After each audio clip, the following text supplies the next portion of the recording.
someone who has actually been inside Tesla's Optimus lab, just made a public statement that could end his reputation. Not a rumor, not a leak.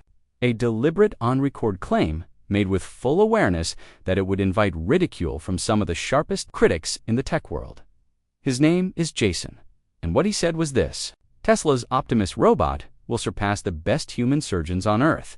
Not eventually, by January 2029, 3 years from now.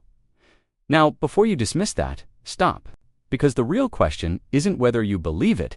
The real question is what Jason saw inside that lab that gave him the confidence to say it out loud, knowing exactly what was coming. That question doesn't have a clean answer yet, and that's precisely why this story matters. In early 2026, Elon Musk posted a single photo to X. No press release, no product announcement, just an image. Elon, standing next to what appears to be the next generation of the Tesla Optimus robot, quietly dropped into the feed like it was nothing. He wasn't obligated to share it. He chose to. And the moment people started looking closely, the questions started piling up. The first thing almost everyone noticed was the hand. Specifically, the golden-colored hand resting on Elon's shoulder. Metallic, unusual, completely unexplained. No caption addressed it. No engineer clarified it. It was just there, a detail too specific to be accidental and too ambiguous to be conclusive. But then people noticed something else, something arguably more important than the hand. Visible at the back of the robot, partially obscured, a support bar, which means one of two things. Either this is still a prototype that cannot yet hold itself upright without assistance, or Tesla is deliberately revealing less than it has. Neither answer is particularly comforting if you're expecting a commercial product in the near term. And this is where the story starts to get uncomfortable. Because here's what Elon Musk has publicly confirmed about the design.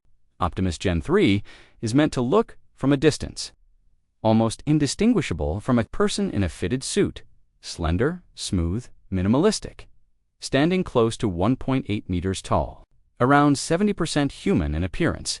In Musk's own words, human enough that, as he put it, you'll have to poke it to believe it's a robot. That's not an engineering spec. That's a psychological threshold.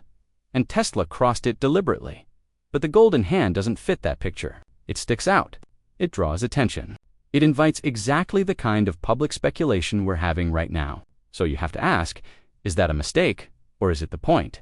One theory is that the gold coating has conductive properties, supporting electrical contact or haptic feedback in ways standard materials can't. Another is that it's a test variant, a placeholder while Tesla finalizes the aesthetic finish. There's also a more strategic read that Tesla introduced a visual anomaly specifically to control what the public focuses on, pulling attention toward the hand and away from something else entirely. None of these theories have been confirmed. All of them are plausible, and that ambiguity, whether engineered or incidental, has done exactly what a good mystery does. It made people keep looking. But here's what the debate about the hand is actually obscuring the part that matters far more too. The people building this thing, according to information that is surfaced from inside Tesla. The robot's brain is largely solved. That's not a casual claim. Tesla spent years developing full self-driving technology, a system that taught a machine to see the world, interpret it in real time, and make decisions without human input. That same architecture, those same neural networks, are now running inside Optimus. When the robot walks into a kitchen it has never seen before, it doesn't need a map. It uses cameras and pattern recognition to identify countertops, sinks, cabinets, appliances. It can tell a cup from a bottle. It can detect whether a surface is cluttered or clear. It can decide where something should be placed, not because it was programmed with that specific kitchen, but because it has learned what kitchens are. That's a meaningful capability, and Tesla has largely already built it. So what hasn't been solved? The hand. Not the golden test hand in the photo. The final hand, the one that needs to be flexible enough, precise enough, and sensitive enough to do what no robot hand has reliably done before: operate in close proximity to a human body without causing harm. This is what engineers inside Tesla apparently refer to as the true holy grail of humanoid robotics. And this is the detail that Jason, the man who made that surgeon claim, was almost certainly thinking about when he walked through that lab. Because everything else, the vision, the movement, the balance, the learning, Tesla has answers for. The hand is where the margin lives. The hand is where the gap between a useful machine and a transformative one either closes or doesn't. Which brings us to the criticism that has followed Optimus since the beginning. Critics have consistently pointed out that in many of Tesla's demonstrations, the robot is not operating independently. It's being guided remotely by a human operator, a technique called teleoperation, and to some observers, that's disqualifying. A robot that needs a human to drive it isn't autonomous. It's a puppet. But this framing misses something important. Teleoperation is not the product. It's the training method. Think about how a child learns to cook.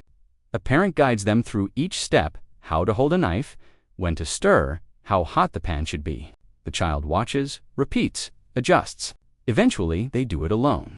The parent's involvement doesn't make the child incapable. It's how capability is built. Optimus learns the same way. Every time a human operator guides it through a task, folding laundry, loading groceries, sorting items on a shelf, the robot is recording visual data, motion patterns, outcomes. That information feeds the neural network, and over time, the network generalizes. It stops needing the operator for tasks. It has seen enough times, but it goes further than task completion, because Optimus isn't just learning tasks, it's learning context. It's learning that one person in a household drinks coffee in the morning and another prefers tea. It's learning which backpack belongs to which child and what gets packed on which days. It's learning where keys are usually left and whether that pattern is consistent. This is not science fiction framing. This is pattern recognition applied to domestic life. And the implications of a system that knows your household routines better than you're consciously aware of them. Those implications have barely entered the public conversation yet. Here's what has entered the public conversation, though. The timeline. Optimus Gen 3 is Tesla's first commercial humanoid robot, launched in early 2025 with approximately 1,500 useful tasks: household chores, factory work, object handling, basic assistance roles. At a target price somewhere between $20,000 and $30,000 expensive, but positioned closer to a major appliance than a research prototype. But Gen 3 isn't the story. Elon Musk is telling Gen 4 is expected around 2027. Gen 4 is where Musk's language changes register entirely. He stops talking about household tasks and starts talking about performance ceilings. Gen 4 is projected to carry nearly double the intelligence of Gen 3, up to 5,000 useful tasks, dramatically improved dexterity, faster movement, longer operating windows. And this is where Musk says something that most people aren't taking seriously enough. He says Gen 4 is where robots begin to outperform humans in high-skill domains, not match. Outperform surgery is the example he reaches for first, because it's the one that hits hardest. Robots do not have tremors. They don't get tired in hour 6 of a procedure. They don't lose focus. They don't have bad days. With sufficient sensory resolution and real-time feedback, a robot performing surgery wouldn't just be as good as the best human surgeon. It would be better in ways that human physiology makes structurally impossible to close. Jason heard this argument. He went inside the lab. He saw what the hands can do, or what they're being built to do, and then he made his statement publicly, knowing it would cost him something socially. That's not the behavior of someone who got swept up in enthusiasm. That's the behavior of someone who saw something that changed his prior. Now hold that thought, because the number Musk has attached to all of this is where the story shifts from interesting to genuinely hard to process. 1 billion robots annually. That's the long-term manufacturing target. Musk has spoken about not as aspiration, as trajectory. He maps it out in stages. First 1 million units per year, then 10 million, then 100 million, then a billion. At $20,000 per unit at scale, Optimus would be cheaper than a car, more capable than any appliance ever built, and more widely distributed than almost any physical technology in human history. To put it in terms that are easier to hold if that trajectory lands, there would eventually be more Optimus robots on Earth than there are cars on the road today, and each one would be a learning system connected, accumulating data about the environments it operates in, adapting to the people it lives with. Tesla's